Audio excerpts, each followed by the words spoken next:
하나님 아버지 감사합니다. 이 시간 말씀 들을 때에 성령의 깨달음을 주시고 우리의 심령을 만져주셔서 하나님 앞에 그 말씀 앞에 서는 시간 되고 그 말씀 앞에서 하나님의 지혜를 얻고 깨달음을 얻는 시간 될 수 있도록 역사하여 주시옵소서. 이 시간 각 심령들마다 하나님의 말씀에 갈망을 가지고 나온 이들에게 하나님의 말씀을 주시는 놀라운 복을 누리게 하여 주시옵소서.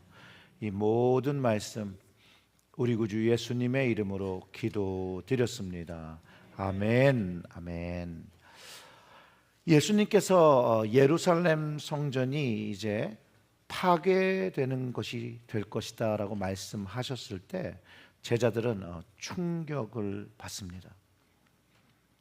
왜냐하면 제자들뿐만 아니라 유대인들 모두에게 성전은 단순한 그냥 건물이 아닙니다. 건물의 의미를 넘어서 하나님의 선택된 백성을 나타나는, 증명하는 실체이자 여호와 신앙을 유지하는 거룩한 장소였습니다.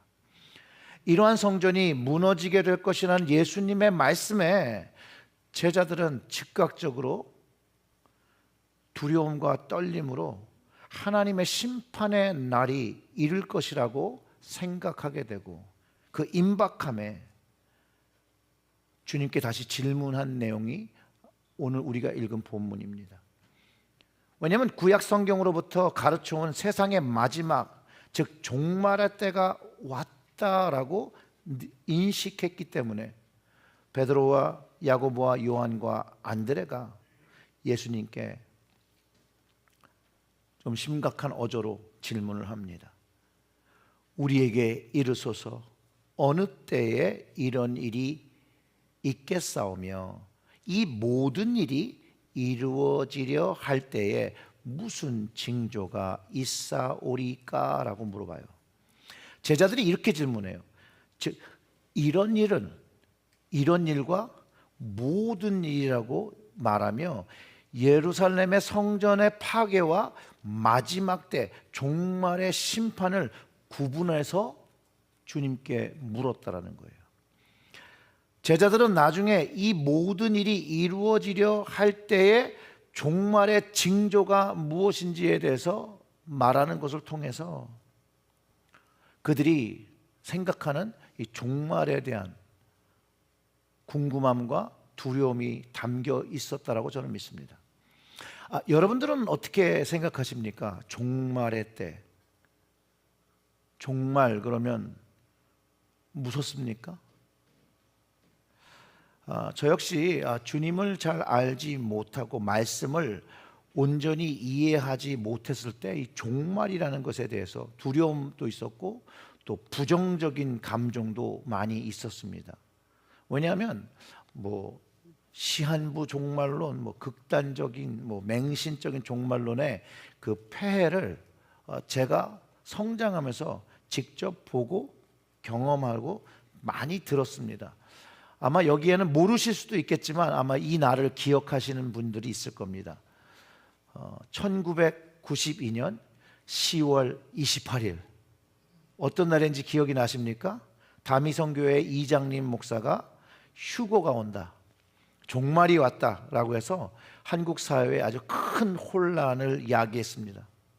수많은 사람들이 자기 전 재산을 헌납하고 직장을 포기하기도 하고 학업을 포기하기도 했고요. 그 28일 날에는요, 그 교회 앞에, 그 다미성교회 그 건물 앞에 언론사들이 이렇게 모여서 정말 휴거가 일어날지 어떻게 될지를 촬영하기 위해서 막 뉴스 방송으로 생방송으로 중계가 됐던 일이 있었습니다. 물론 주님의 재림을, 주님을 만나고자 하고 간절하게 바라는 신앙인들의 순수한 마음이 잘못됐다라고 얘기하는 것이 절대로 아닙니다. 하지만 그 당시에 언론은 그러한 모든 상황을 이런 단어로 묘사했습니다. 광란, 허탈, 대립, 그 다음에 종말이라는 단어로 신문마다 기사를 썼다라는 거예요. 여러분들은 1992년 10월 28일 그 밤에 무엇을 하셨습니까? 저는 그래도 혹시 주님이 오시면 어떡하나 하는 불안한 마음을 가지고 주님을 만날 준비를 했지만 주님은 오시지 않았습니다. 정말 문제는 어떤 문제가 있냐면요, 당시에 많은 교회들과 목회자들이 있었지만 이 10월 휴거설에 대해서 문제를 제기한 사람도 많지 않았을 뿐만 아니라 또 많은 교회와 목회자들이 이 휴거설을 지지했다는 것도 사실이라는 거예요. 잘못된 말씀으로 미혹되면 그 말씀을 묵과하고 간과하고 또는 그것에 미혹된 이가 말할 때 더 많은 사람들을 미혹으로 이끌어 간다는 것을 그런 경험을 통해서 충분히 알 수 있다는 거예요. 한국에만 이런 일이 있었던 것이 아니에요. 최근으로 따르면 2011년이죠. 5월 21일에 미국에서 둠스데이라는 패밀리 라디오의 해럴드 캠핑이라는 사람이 지구 멸망을 예언하며 또 사회적 물의를 일으킨 적도 있었습니다. 예언이 빗나가자 그가 공개적으로 사과합니다. 근데 그는 이미 여러 번 주님의 재림을 예언했지만 불발로 끝냈었는데요, 그때마다 사과를 해요. 하지만 이런 극단적 종말론자들은 자기의 잘못을 인정하기보다는 익스큐즈를 만들어내죠. 새로운 계획이 생겼다거나 시간이 변경됐다거나 라고 변명으로 일관을 하고 비난을 자초한다라는 거예요. 그때 어떤 일이 있었냐면요, 주님이 오시면 너무나도 중요한 이 둠스데이가 오기 때문에 지금은 이 둠스데이를 알려야 되니까 현재 가지고 있는 거 모든 것들을 팔아서 광고하라고 그랬어요. 그리고 주님 오시면 갚을 일이 없으니까 돈을 빌려서라도 광고를 하라고 그랬었어요. 실제로 이거 미국 사회에서 굉장히 무리가 됐던 이야기입니다.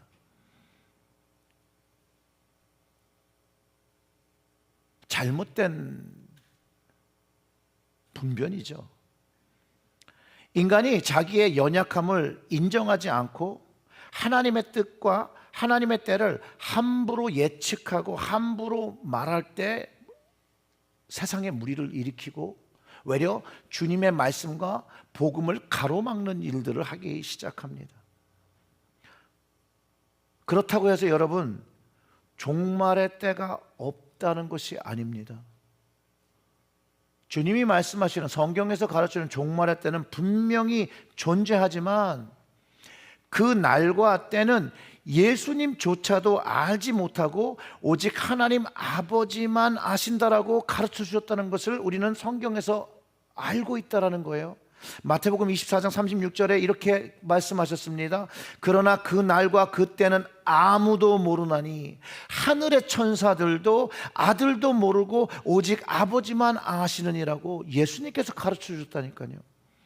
아니, 예수님께서 천사도 예수님 자신도 알지 못하고 오직 하나님만 알고 계획하시고 있다라고 분명히 말씀하셨는데도 불구하고 왜 많은 사람들이 주님의 재림과 종말에와 그 심판의 때를 안다라고 주장하는지 이해할 수가 없다라는 거죠.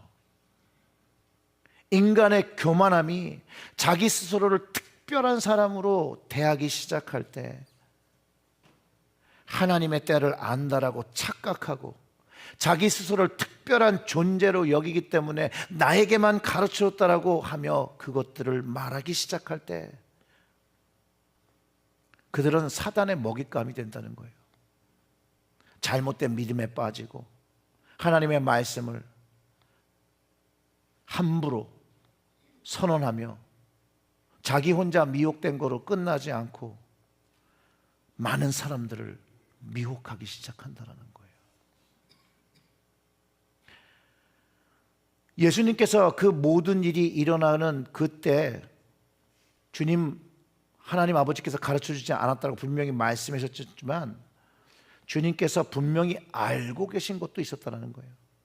그것은 바로 사람들의 미혹이 일어나는 그때가 마지막 때에 나타나는 징조라는 거예요. 징조. 마가복음 13장 5절과 6절을 읽어볼까요? 예수께서 이르시되 너희가 사람의 미혹을 받지 않도록 주의하라. 많은 사람들이 내 이름으로 와서 이르되 내가 그라하여 많은 사람들을 미혹하리라. 예수님께서 말씀하신 거예요. 예수님의 이름으로 와서, 예수님의 제자로 와서 성경의 말씀으로 많은 사람들을 미혹하는데 그 사람의 미혹을 받지 않도록 주의하라고 하시는 거예요. 우리가 살아가는 시대에도 종말의 징조가 나타나는 시대에 살고 있다는 것을 우리가 인식해야 돼요. 여전히 예수님께서 말씀하신 것처럼 사람을 미혹하는 일들이 만연하고 심지어 자기를 예수라고 말하기도 하고 하나님이라고도 얘기하기도 하고 성령님이라고도 주장하며 사람들을 현혹하는 사람들이 생각보다 많이 있다는 거예요. 많이. 예수님께서 제자들이 종말의 시기나 그 징조를 질문했을 때 구체적인 시기나 징조를 알려주시기보다는 외려 이 종말의 때를 맞이해야 되는 태도, 자세, 반응에 대해서 말씀하시고 강조하고 계시다는 거예요.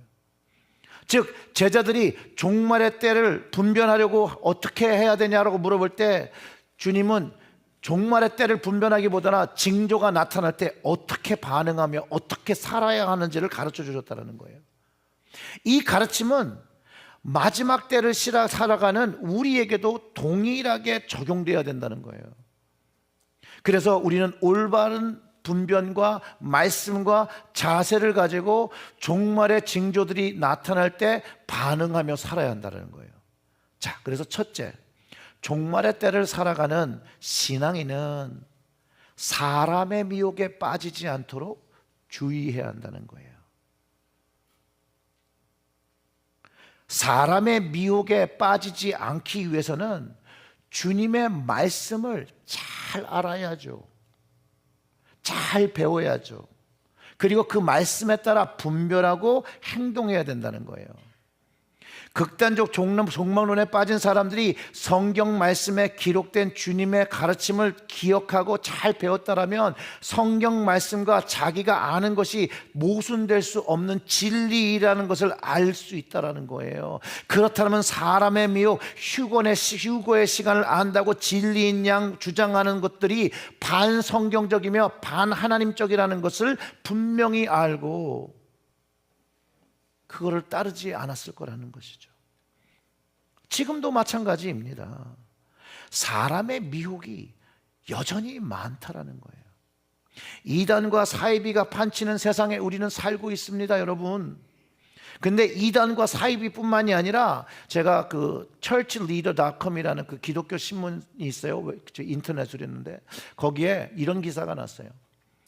프랭크 그레엄이라는 빌리 그레엄의 아들, 그분께서 복음주의 목회자들을 모아놓고 서베이를 했다는 거예요. 그리고 서베이한 답을 이렇게 다 보니까 어떤 이야기가 있었냐면 그 복음적인 목회자라고 모아서 서베이를 했는데 비성경적인 대답을 하신 분들이 30% 이상이 넘었다라고 그래요. 우리가 이런 시대에 살아가고 있습니다. 정통 교단이라고 말하지만 성경을 왜곡하고 성경을 잘못 가르치죠. 그리고 그것이 주님의 말씀인 양 가르치는 것은 미혹하는 사람의 소리라는 것을 꼭 기억해야 합니다. 그렇기 때문에 우리는 올바른 믿음, 성경 말씀의 바탕으로 그 파운데이션을 가지고, 그 비블리컬 파운데이션을 가지고 이 사람의 미혹들을 이겨내야 한다는 거예요. 그런데 여러분 한 번쯤 이런 생각해 보신 적 없습니까? 교회에서 많은 목사님들도 그렇고 많은 사람들이 마지막 때라고 얘기를 하잖아요. 왜 우리가 사는 시대를 마지막 때라고 하는지 한번 생각해 보신 적 있습니까? 왜 그런지. 마가복음 13장 7절에는요, 난리와 난리의 소문을 들을 때에 두려워하지 말라, 이런 일이 있어야 하되 아직 끝은 아니니라 라고 기록하고 있어요. 많은 사람들이 어떤 심판과 종말의 때를 분별할 때 막 천지지변이나 인간이 감당할 수 없는 일들이 발생할 때 그것들을 경험하면서 아, 이게 종말인가? 라고 생각한다라는 거예요. 그런데 주님께서는 난리의 소문은 끝이 아니래요. 그리고 이런 일이 있어야 하는 그 과정 속에 있는 것이라는 거예요. 그리고 아직 끝은 아니래요. 그런데요, 이 말을 잘 한번 생각해 보면 끝은 아니고 중간이면 종말의 시작은 되었다는 거잖아요. 그렇지 않습니까? 우리가 난리의 소문을 들을 때 우리는 마지막 때로 향하는 시간 속 그 중간에서 살고 있음을 이해해야 한다는 거예요. 그러면 종말의 시작은 언제부터 시작되었냐가 또 궁금하지 않겠습니까? 모든 답은 성경 안에 있습니다. 성경에는요, 빠진 것이 하나도 없고 그 해답을 준다라고 가르쳐주고 있어요. 그 말조차도 성경에 담겨 있어요. 이사야 34장 16절의 말씀을 함께 읽어보겠습니다. 읽어봅니다. 너희는 여호와의 책에서 찾아 읽어보라. 이것들 가운데서 빠진 것이 하나도 없고 제짝이 없는 것이 없으리니 이는 여호와의 입이 이를 명령하셨고 그의 영이 이것을 모으셨음이라. 하나님의 말씀은 하나님의 입으로 명령하시고 그 영이 그것을 모은 거, 성령의 감동으로 쓰여진 것, 그곳에는 빠진 것이 없다라는 거예요. 제짝이 없는 것이 하나도 없다라는 거예요. 다 짝이 있다라는 거예요.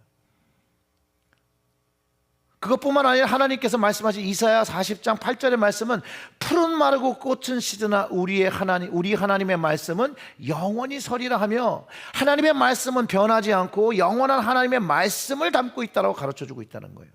자, 그렇다면 성경은 종말의 시작이 언제 그리고 누구에 의해서 시작됐는지 어디에 기록되어 있을까요, 여러분? 어디 있을까요? 있을까요, 없을까요? 아니, 답을 다 가르쳐야 돼. 있을까요, 없을까요? 있죠. 베드로전서 1장 20절에 그 답이 기록되어 있습니다. 제가 읽어보겠습니다. 그는 창세전부터 미리 알림 바 되신 이나 이 말세에 너희를 위하여 나타내신 바 되었으니. 하나님은 창세전부터 그 종말의 시작과 끝을 정하고 계셨고 계획하고 계셨는데, 그 20절에서 그는 예수님을 지칭하는 말이죠. 그 말세에 너희를 위하여 나타내신 바 되었다고 하면 예수님께서 이 땅에 오신 그때부터가 종말의 시작, 하나님의 계획, 그 구원의 마지막을 이루는 그 시작이 되었다는 것을 가르쳐주고 있다는 거예요. 그래서 예수님은 사람의 미혹이 난무하고 난리와 환란이 찾아올 때는 종말의 징조이며 그것은 이루어져야 되는 것이고 끝이 아니고 하나님의 때에 가까워지고 있다라고 분명하게 말해주며, 그날을 승리하기 위하여 어떠한 자세로 이 때를 맞이해야 한다라고 가르쳐주는 거예요. 첫 번째가 사람의 미혹을 주의하라는 거예요. 두 번째가 뭐냐? 종말의 때에 믿는 자는 조심하여 만국의 복음을 전파해야 합니다. 8절부터 10절의 말씀이 이렇게 기록되어 있죠. 민족이 민족을, 나라가 나라를 대적하여 일어나겠고 곳곳에 지진이 있으며 기근이 있으리니 이는 재난의 끝이라고 그랬어요? 아니죠. 재난의 시작이에요. 종말의 시작이 아니에요. 재난의 시작이에요. 너희는 스스로 조심하라. 사람들이 너희를 공회에 넘겨주겠으며 너희를 회당에서 매질하겠으며 나로 말미암아 너희가 권력자들과 임금들 앞에 서리니 이는 그들에게 증거가 되려 함이라. 또 복음이 먼저 만국에 전파되어야 할 것이니라. 종말의 끝은 아니나 일어나야 할 것이고 이것이 재난의 시작이 될 것인데, 민족과 나라가 서로 전쟁을 벌이고 지진과 기근과 같은 자연재해가 빈번하게 발생하는 현상은 재난의 시작이 되어지는 징조이고, 예수님은 이런 징조를 통하여 우리에게 경각심을 가지고 조심하라고 가르쳐주며 그 일들의 징조가 경험할 때 하라고 한 것이 있었는데, 그게 뭐냐면 복음을 전파하라는 거예요. 복음을 전파하라는 거예요. 그리고 이 복음을 전파하면 사람들이 공회에 넘겨주고 복음으로 인하여 핍박받는 일이 일어날 것임에도 분명하지만, 그때도 뭐라는 거예요? 복음을 전파하라는 거예요. 실제로 지금 시대에도 전쟁과 기근과 지진과 홍수와 같은 재난들이 현실 속에서 빈번하게 일어나고 있습니다. 그렇다면 오늘 말씀을 묵상하면서 예수님을 믿는 우리가 무엇을 해야 될까요? 사람들의 미혹을 주의해야 되고 복음을 전해야 한다는 거예요. 너무나도 명확하게 가르쳐 주셨다는 거예요. 그래서 사도 바울은 어떻게 했어요? 복음을 전파하기 위해서 최선을 다하여 살았습니다. 39대의 태형을요 5번이나 맞았고요, 감옥에 갇히기도 했고요, 죽을 뻔한 적이 한두 번이 아닙니다. 그래도 그는 복음을 부끄러워하지 아니하고 복음을 전파했다는 거예요. 왜요? 종말의 때가 가까우고 있는 것을 알고 말세의 때를 살아가는 것을 알았기 때문에 그는 복음을 전파했습니다. 자, 종말의 뜻의 때에 가까워지면 가까워질수록 우리는 복음 전파를 더 힘써이 전해야 합니다. 예수님께서 말씀하신 종말의 때는요, 핍박과 고난을 더 겪게 된다라고 말합니다. 그런데 그래도 복음을 전파해야 된다는 거예요. 그리고 완전한 하나님의 나라가 이루어졌을 때 그 복음을 전파하고 끝까지 복음을 전하고 구원받은 사람들이 천국에서 영원한 평안과 기쁨을 누린다라는 것을 전제하고 말씀하고 계시다라는 거예요. 그래서 세 번째로 종말의 징조를 경험할 때 믿는 자들은요, 성령님의 인도하심을 받아서 구원받도록 힘써야 한다는 거예요. 복음을 전할 때 박해를 받고 붙잡혔을 때 두려워하지 말래요. 그리고 그 성령님께서 이끄시대로 말하고 행동하라고 가르쳐 주신다는 거예요. 박해 정도가 상상을 초월할 수 없고 극심할지라도, 정말로 가까운 사람, 피를 나눈 사람들에게 배신을 경험할지라도